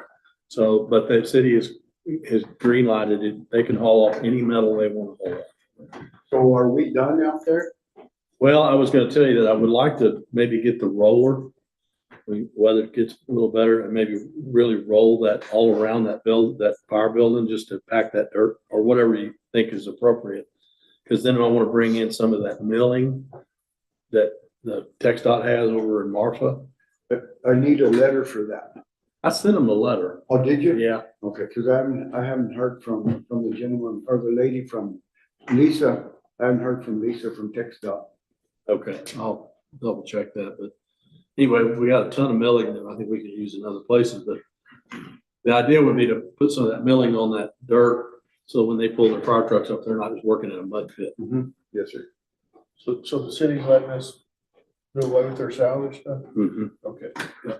Yeah, we double, triple check that, because it's like, I don't. Is that guy coming back? Because I heard he got in trouble. I don't know. I know that their personal 1-ton Dodge dually is out there with a 30-foot flatbed trailer. So we got a free truck and trailer? I don't know if they traded that or they're coming back for that big old excavator. The yellow junk excavator and the trailer. And there's still some other metal on the west side of that building.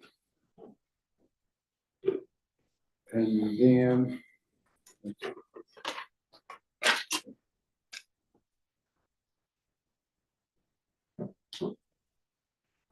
I got an email yesterday from a Leroy Battle wanting to know about public access.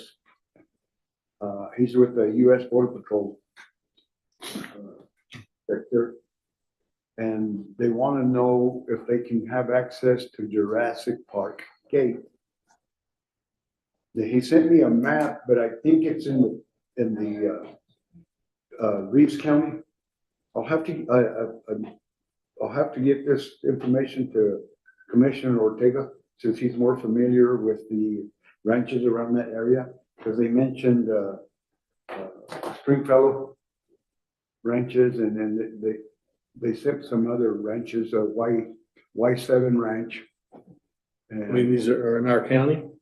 I'm not sure. Why'd they send it to us then? I'm not sure. Only Stringfellow left is in Presidio County. What they want to do is they want to set up some radio towers. So I talked to him this morning before coming to the Commissioner's Court, told him I'd get back with him as soon as I found out some information for him. All right, get with me after. What Stringville is what, Y6? So, What was the other range? Y? Well, I don't know where Jurassic Park is. It sounds like a movie set. I mean, I've never seen that, that the Jurassic Park is not, I mean, I haven't even heard of that one. I know about the Strongfellow. Let me see if I can bring it up real quick.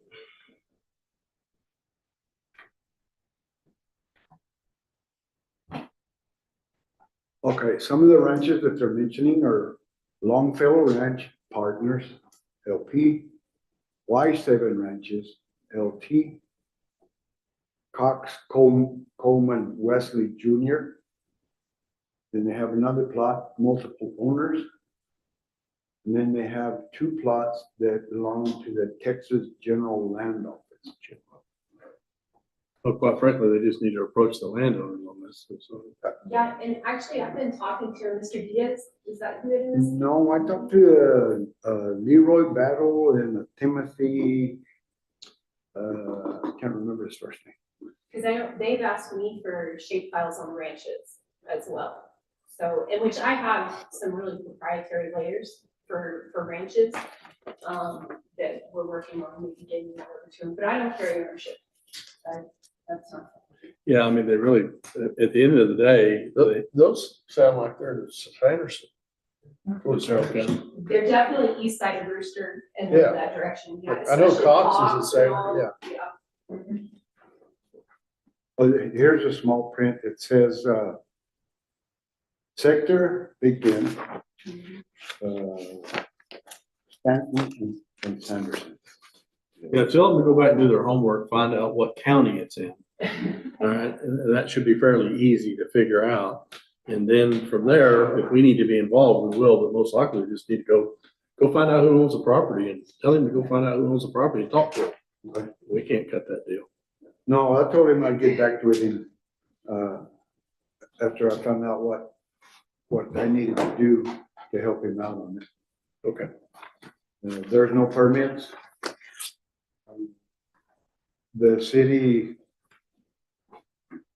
supervisor, Eddie, and his crew thanked us for going out to helping him out on the Club Estates. They're willing to, if we need help, all I have to do is make a phone call and he's willing to come and help us. So Good. vice versa, we're gonna I try. like it. I like That's it. good. We're working with the city on these projects. Mhm. And like I said, when it warms up, we'll own and attack that jail parking lot. That thing's a Grand Canyon of potholes. And that's all I have for this one. Great. Did you ever hear back from that guy that was wanting to come through the No, sir, I Baptist Church haven't. camp? I sent him an email and. Yeah. Okay. Just wondering. Any permits? No, sir. All right, number 18, let's do elections. Jessica, what you got? City has asked that we put approximately 75 old metal ballot boxes up on the county auction, along with 8 of the voting booths, 70 that are currently in storage. And then we've also bought different ballot boxes, so our election workers don't have to carry those big metal ballot boxes over there. So I believe she sent pictures. Yeah, I don't think we got that. Yeah, we can't hear them. Oh, yeah, come on. Yeah, we gotta get the microphone on. So I had said about the approximately 75 ballot boxes, the metal ballot boxes on the county auction, along with the 8 Douglas voting booths. And then we've also got new plastic ballot boxes that can hold approximately 850 ballots. So it already takes the place of 2 of those metal boxes. Right. And All right, so you need us to declare the metal boxes as salvage and put them on the auction.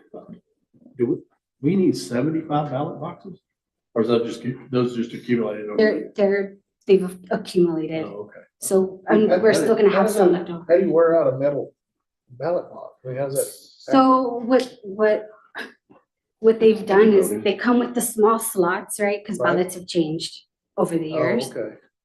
And on some of the boxes, they just cut them and made them bigger. And so they're jagged edges. And then we would have to give every precinct that has the election workers has to take like 6 of them everywhere that they go. So with this, it's just one trash can. And then we also have canvas bags that they can use to transport. So they're not having to haul all those metal boxes back and forth. Makes sense to me. All right, so I need a motion to declare the old ballot boxes salvaged while we're throwing the other junk up on the auction side. I'll do those. Those might have value. Somebody might want those. You can. Open it up. Richard Nixon. Yeah, how old they are. Anybody can go on the site and buy them because it's a public auction. So, all right, I make a motion that we declare the 75 boxes as salvage. Second.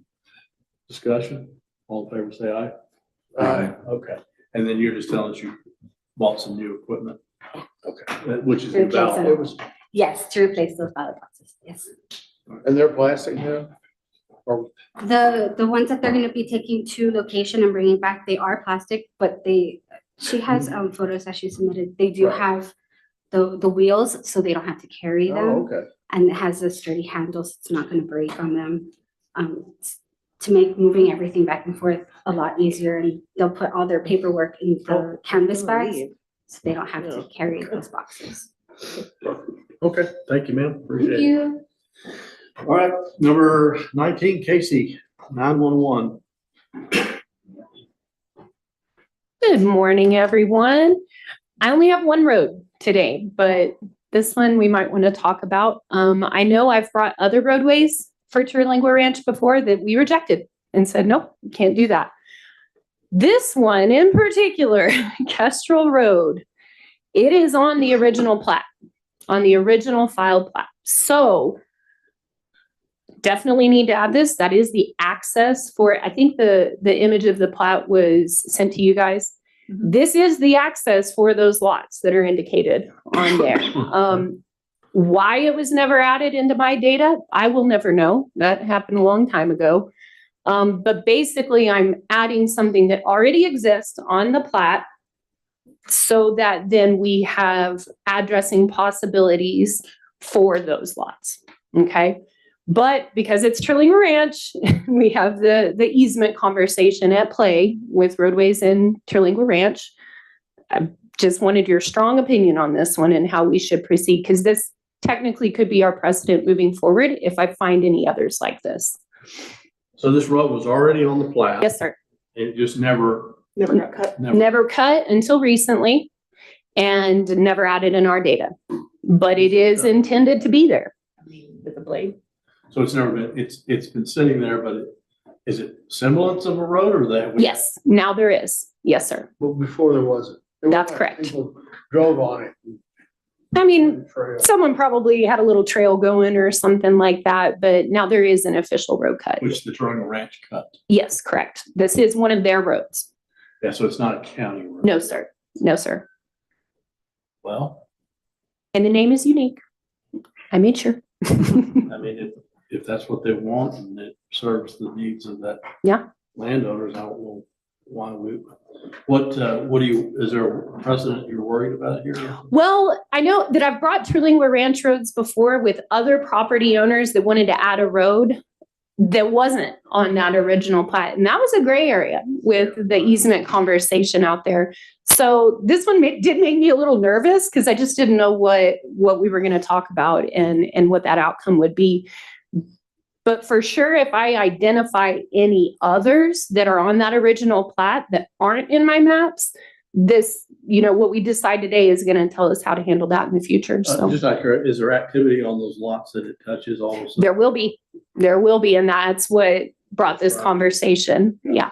I think either it's I think he's trying to sell it is what he's trying to do. And so this was part of that. Because as you know now, Big Bend Title, they mandate you have to have a 911 letter with everything you send to closing. So this is where I come into the picture now.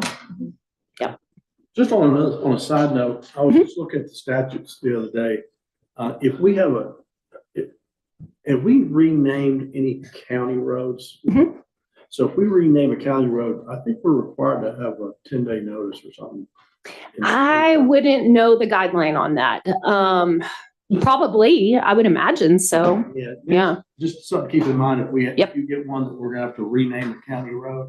Has to be a public hearing. It has to be a public. Oh, yeah. It has to be a public notice, and then we'll have the hearing here. Yeah. For the county designated roads. Only Yep. county roads. Yep. So to change a county road. To change a county road name. Yeah, I know. So all county roads are public roads, but not all public roads are county roads. Correct. Correct. You gotta remember. Okay, I'll entertain a motion to take action on Kestrel. Make a motion. I move we add Kestrel Road to the 911 map. Second. Motion second, discussion. All in favor, say aye. Aye. Okay, thank you. Yes, sir. And I do have a couple of program updates. I haven't been here in a long time. It's actually been a minute. I have a new title now. I'm now the 911 GIS manager, just to let you know.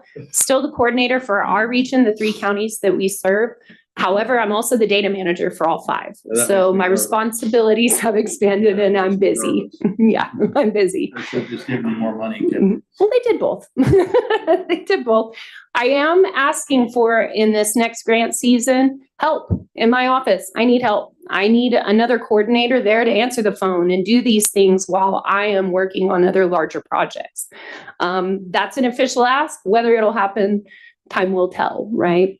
It's a COG decision, right? It is a COG decision. That's great. Well, and it can be also a CSEC decision, right? All of our grant funding does come through CSEC. So it's a big conversation whenever we need to do things like that. Well, So we actually have a judge on as president of our COG. we certainly do. We certainly do. We got a ringer in there. Time to do it.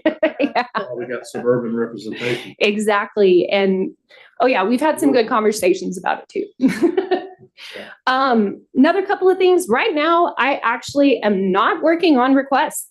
I have all of my requests diverted to our coordinator in Sierra Blanca. She primarily handles Culberson Hudspeth. Right now, she's taken on mine because I am migrating all of our data over to the latest and greatest, but that requires an insane amount of nerd work. I am writing scripts and codes and all sorts of things to automate our workflows, to eventually get us to a point where I can display my maps online, where you can have a link on your county website that goes directly to the 911 map so that anybody can understand their address.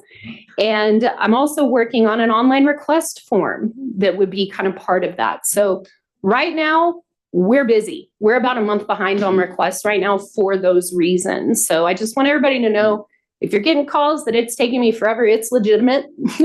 And I'm not just sitting there looking at my screen, I promise you.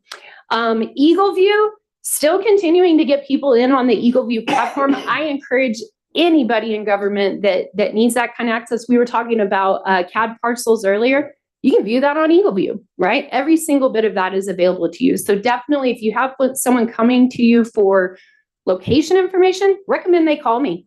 And let's get them on Eagle View because that can help them with their workflows. But that's only available to government officials, right? Correct. Correct. Yes, sir. Now, once I get my maps online, anybody can go on and look at them. But for right now, that's through the vendor contract. That's how we have to handle that. So I'm also working on right now budget approval to obtain the GLO data. The actual grid data with the blocks and sections as they are intended to be, not the approximations that we see.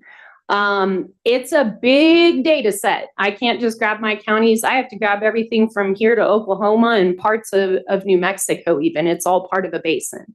So it is a big ask, and it's something I'm working through right now with CSEC and trying to get the funds for that.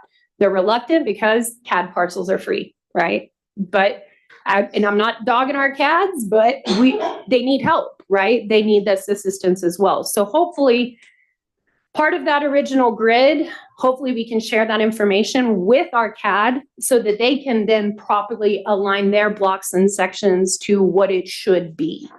GLO is constantly updating and revising these parcels to make sure that everything is accurate. So we feel really good about that, but don't have an okay on that quite yet. Another big one is that the Census Bureau, you may or may not have heard of this yet, they're going to be testing in our region. Yep. Tri-County, as well as I believe Pecos County, will be testing region. I've already made contact with those guys. We know what we're needing to do on our side. Anybody that is needing an extra job or a little extra on the side, it's a good paying gig, definitely. If anybody wants information on that, give me a call. I can give you the links to their websites so that you can go on and do that. There's a lot of positions available.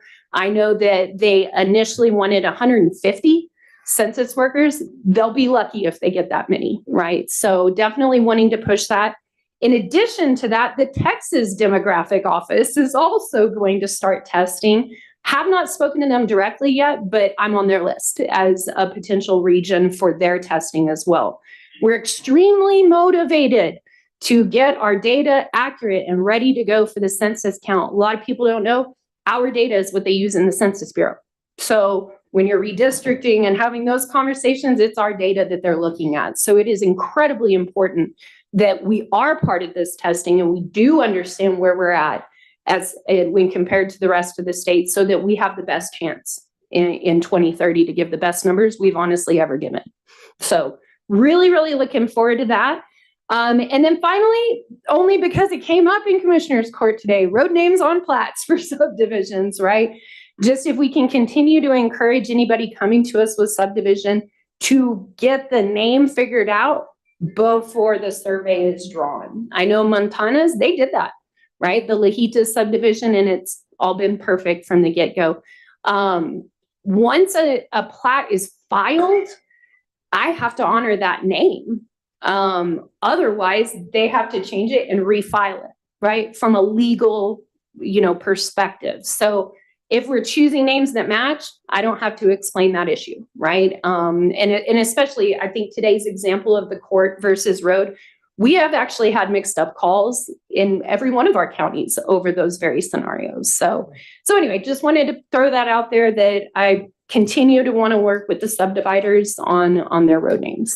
So any questions? Try to make it quick. All right, thank you. All right, thank you guys. All right, number 20, County Clerk, you got anything over there? Sarah, you want? Any questions? Tell us what a declaration of official records is.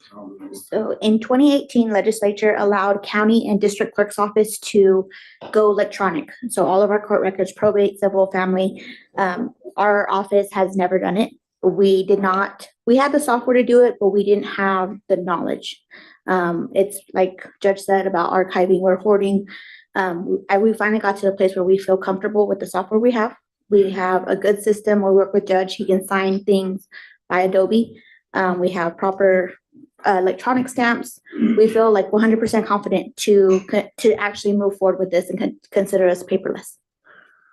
So that's just a declaration that we'll still take paper over the counter, but we don't have to keep it. We will be fully computer-based. So you take a paper, you digitize it and then destroy it? Mm-hmm. Is that what happens? Yes. Makes a lot of sense to me. Otherwise, we're gonna one day wake up and this room will be full of paper. That's right. But we've made a lot of progress since 2021, since we were appointed. My office is completely, they are 100% ready to continue forward with anything electronic, digitally. They're not scared of computers, so it definitely helps our office move forward faster and be more efficient. I'm real pleased. Sarah's done a really good job bringing us into the 21st century. Kicking and screaming. Kicking and screaming. Sorry, guys. So, and this is just a declaration, just saying that we are official, and so it doesn't need approval, but it's from 2018 and now it's almost taken 10 years, but we're there. We're there. Good job. Thank you, man. Appreciate you. All right, number 21, Sheriff's Office. If you guys will go to 21 and look at the attachment, let's see if I can find. And we've been doing department by department a review of all of the salaries and wages for each department. We kind of saved the best for last, which is the sheriff's office. Let me see if I can find it. I don't see it in here. I don't see anything between separation. Well, I have it here. So what we have is, so what we did is, I mean, it is truly a puzzle palace. Our payroll, we'll say it publicly, is a puzzle palace. These two over here grind their teeth trying to, I mean, because we take money out of the county pot, we take money out of the HIDA pot, we take money out of the SB 22 pot. So one deputy can be paid from various sources. Then you've got an overtime pot. It becomes massively complicated. So what we said is, all right, let's get a spreadsheet together that actually says, here's the employee, here's what the county's paying, here's what SB 22 is paying, here's some grants, we have to pay the payroll cost associated with it. So these grants sound good, but it costs us money because we have to match all of, but another grants, it doesn't. It does cover a lot of the payroll expenses. Almost never does it cover the health insurance, for example. Benefits.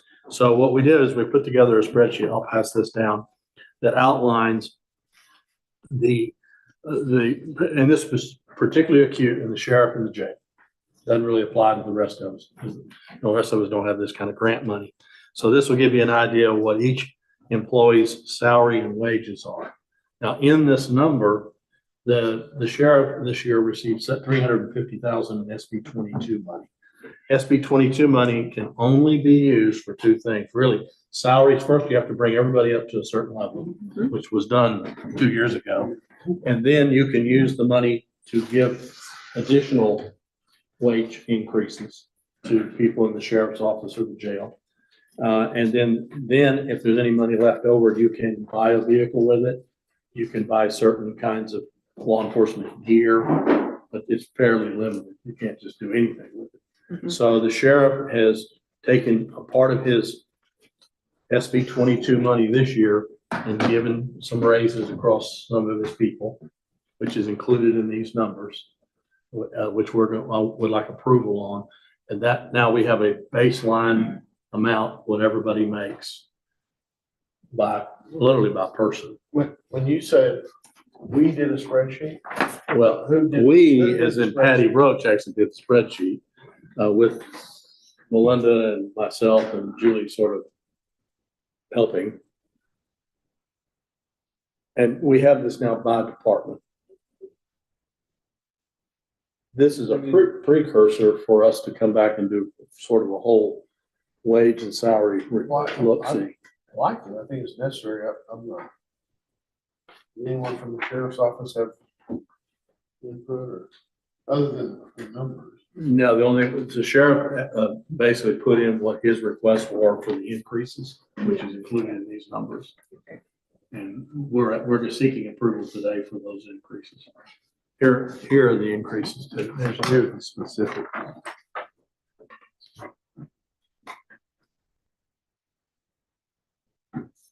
So part of our problem is the money was moving in so many different directions. I could never get a good handle on how much money we had left over after the SB 22 was spent on wages. And so we cleaned that up. And now this is why Melinda can then say, yeah, we've got enough money in SB 22 this year to buy a Tundra. Because we now have a pretty clear idea of what our wages are. I mean, I don't know how finance gets it done every 2 weeks. It's just I wish I don't know if there's a simpler way. I'd love to hear one, but it gets very complicated, particularly when you get into overtime. And if I could just, on that SB 22, if you take the overtime and the other grants out of it, SB 22 does not directly pay for overtime, but it does raise their base wage. Which affects overtime Which calculation. affects their overtime calculation. So that's one of the ways that, yeah, it's a great grant, but if you've got somebody having to work overtime that's county paid overtime, then we pay more because of the SB 22. there was already an SB 22 amount that was included in the prior year budget. And it was eventually in the spreadsheet work is stated as a separate column. And then the sheriff had wanted to increase that amount in certain circumstances. And so he went through and came up with the amounts that he wanted to add to it. And so the spreadsheet you're looking at now has the combined prior amount of SB 22 plus the increase. Yeah. So. I remember at one point there was a question as to whether SROs were eligible for the wage increase. Did we get official clarification on that? Or it's been asked and answered. As far as I've been told from the sheriff's office, they're eligible because they're law enforcement officers. I had not heard that there was an issue with that. Yeah, it's like They can make traffic, they're making the traffic stops and they also. Oh, no, they qualify. Yeah. They give those kids lots of tickets. It doesn't matter. Well, and they if they're also do work regularly for the patrolled. sheriff's office too. Yeah, remember, and when they're off in the summers, they come over and help him. Yeah. Spot days. So Julie and Donna do a great job of getting this payroll out every 2 weeks. It's gotten way better now that we're on Tyler, I think, right? It's better, yes. But they still have to chase down wage reports and everything's electronic now, but still have to chase all those down. So make sure they're correct. And, we have to build the overtime back to, Stone Garden. Kind of. It's a mix. Depends. Depends on what it is. It depends on what And so, I recognize, you're doing. we're getting federal money for that, for overtime, and we have to keep good records on that. So, great job on y'all's part. It's a beast. Anyway, I'm seeking approval to approve the sheriff's wages as demonstrated to include the increases requested by the sheriff. And can you make sure and state that the effective date. The effective Oh, the date effective would date be is 12 December 29th, Yes. the first day of this last pay period. So the idea was that if y'all approve it today, you would approve it for the paid date, which is this coming Friday, the 16th. But it would be taking effect the first day of that pay period that they're getting. So they paid for. see it this Friday. They'll see it this Friday. Effective. All right. I'll make a motion to that effect. I'll second. See how complicated it gets. Motion is second, discussion. All in favor, say aye. Aye. I will say, one of the things that'll come back in 26 is that we really need to go back and look at our wage schedules across the county and simplify it. You have to have a master's degree in mathematics to figure it out now. And secondly, it needs to be updated by position. So that's probably coming back in sometime later this year. Okay, anything else on the sheriff that does that? Emergency management, James, you're good? I'm good. Fireworks, then nobody blew up? I got fire, we're good. Anything on fire? Good. Hopefully with the rain, it's a little safer out there. But with the freeze, it's gonna kill everything even more, so once it gets hot again. Kill the bugs. Please kill the bugs. 23 Treasurer's Office. Julie, you don't have anything other than, No, sir, I don't. all right, I will say, under 23C, number 1, we did receive the $750,000 block grant from the USDA, or excuse me, Texas Department of Agriculture. Now that 750, I just need approval to accept that grant. That grant will be funded to refurbish the RO, reverse osmosis system in Stony Butte water supply. And that money we'll see the money January. We got to go through a bunch of engineering work. So the money probably won't be funded until fall, but I just need approval to accept this $750,000 grant. I move we accept a $750,000 block grant. I'll second. Is that, there's no strings attached? No, there's no match on this one. No match or? Right. Okay. And if the Stony Butte water supply is actually matching in a sense because they're doing some soft work for them. So all of this is going to go to Stony Butte Water. There'll be another grant next year, and we're going to look at putting that one to American. Okay.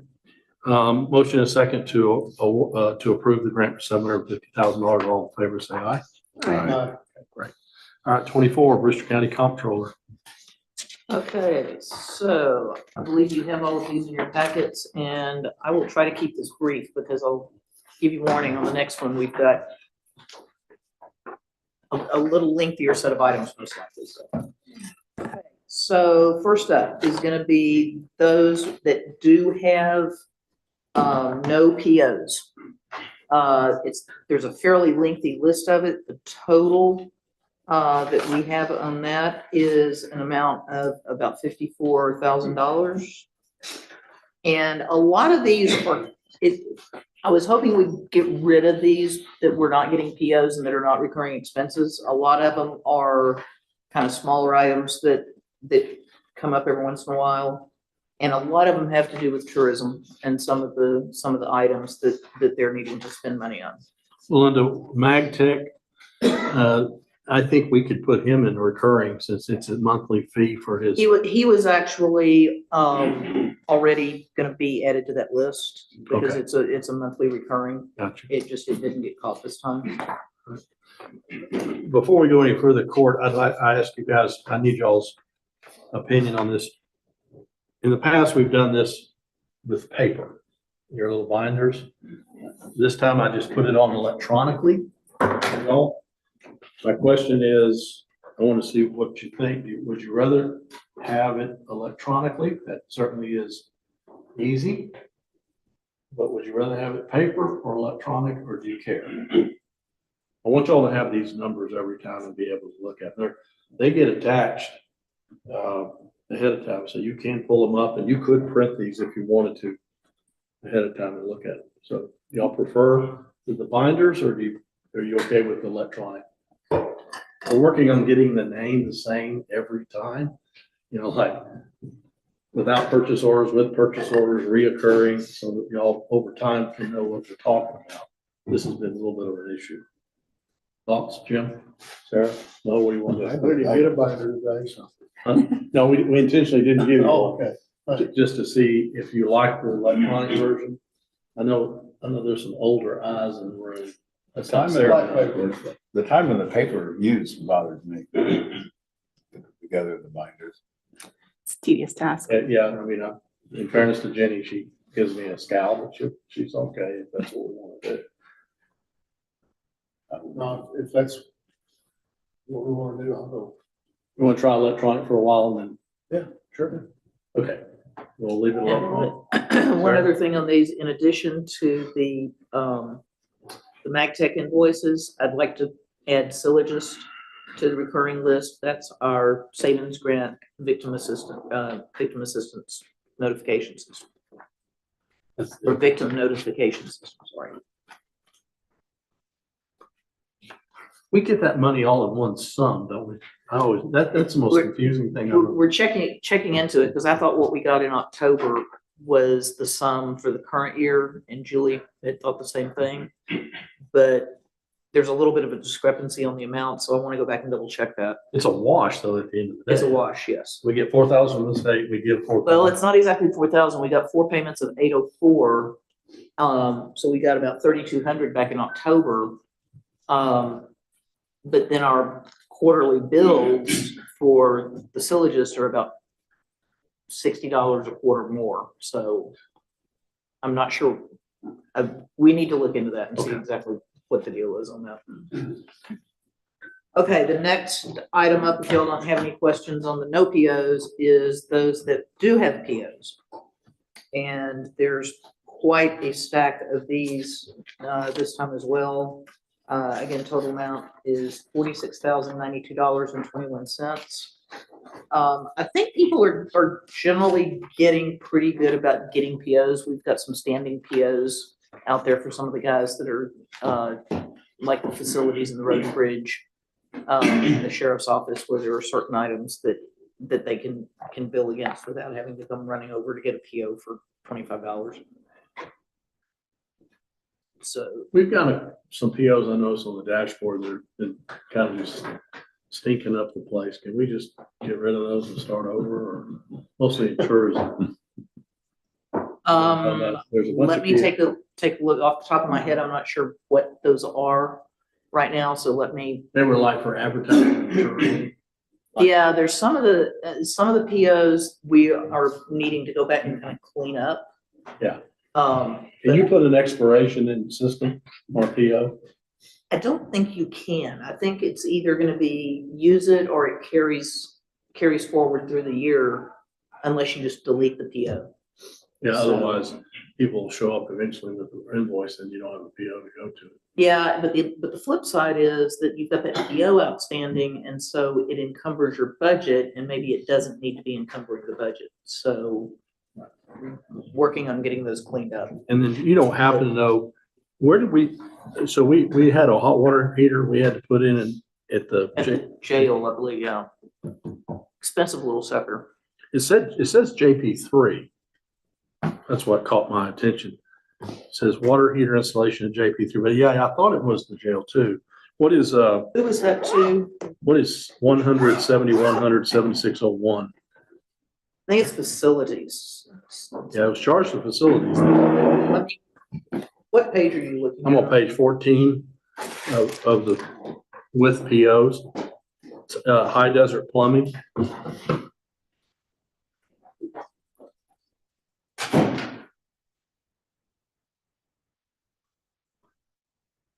I think she just somehow got the wrong description on there. It looks like it's going to the correct place because it's going to Alpine Repair and Maintenance and Facilities. But the hot water heater was where? My understanding is it was in the jail. Well, then it shouldn't be charged to 7,100, should it? Should be charged to the jail repair budget. I can change that. Yeah. Yeah, Okay. I don't want to, because we've got a repair budget for the jail. I'm pretty sure. I'll take a look at that. Okay. I need all the money I can get. Let the jail take care of itself. It's supposed to be a cash cow. The jail, yeah. Yeah, if that's truly a jail water heater, I think you're right. It's a jail water heater. I I know remember that. Johnny telling me how much it cost. Almost had a cow and told me the water heater costs $1,000. They're not cheap these days. Okay. Okay, any other questions on those? No, now recurring.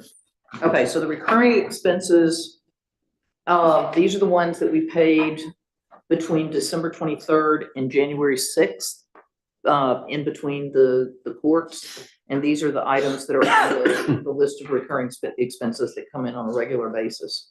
And the total on those is $62,085.47. And Shell Energy, this will be the last time we see that. This should be the last one. We may have one more hanging out if there's any overlap at the first of the year, but this should be the last one for it. Gotcha.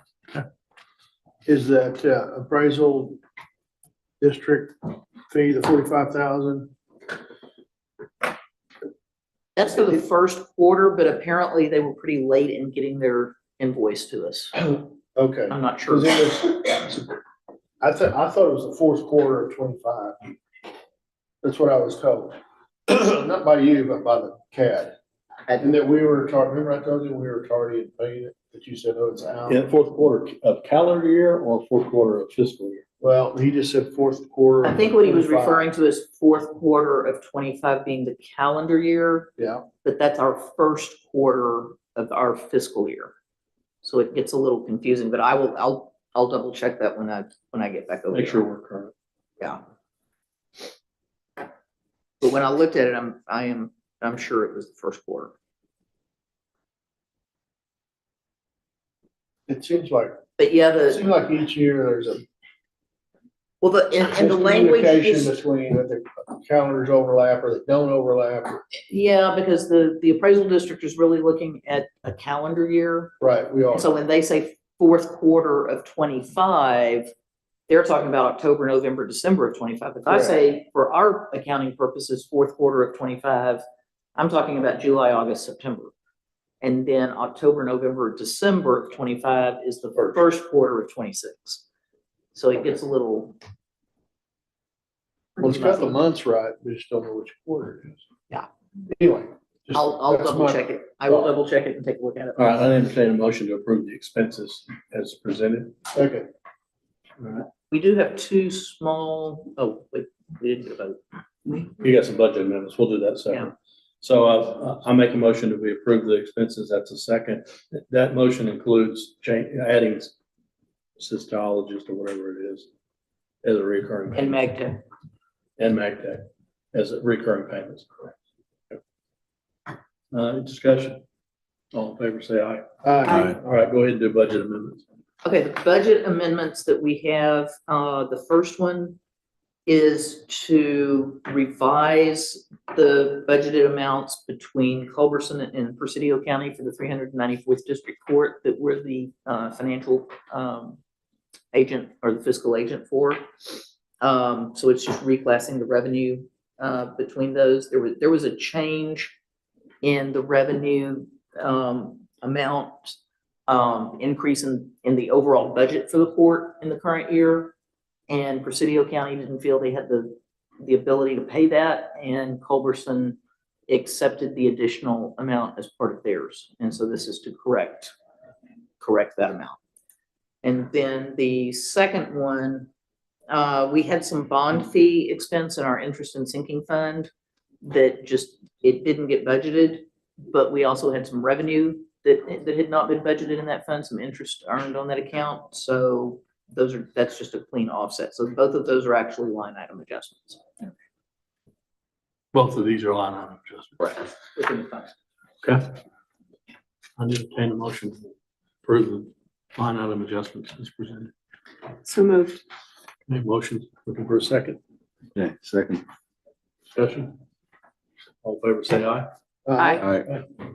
Line item adjustments approved. What else you got?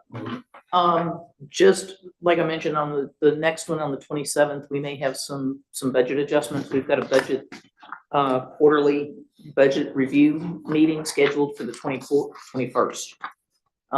And that will be going over where we are and looking at any line item adjustments or other budget changes that we need to make based on the first quarter. And hopefully that will kind of smooth things out so that we don't have a bunch of little bitty budget adjustments going on during the remainder of the year. Okay, very good. That's all you got? Continuing to work on 25 and getting the trial balance to Preston by March the 2nd, and starting to panic a little bit, but we'll get it done. Okay, number 25, Brewster County Tourism. There is no report from tourism this meeting. Number 26, where we are going to go to a closed meeting. We will be convening into a closed meeting under section 551.072 of the government code that allows a governmental body to conduct a closed meeting to deliberate the purchase, exchange, lease, or value of real property if deliberation in an open meeting would have a detrimental effect on the position of the governmental body in negotiations with a third person. In this particular instance, this conversation would have a detrimental effect. So I'm going to take a recess while we go into closed meeting, and we'll be right back. It won't take us very long. I just need everybody to know.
All right, I call this meeting back into open session at 11:40.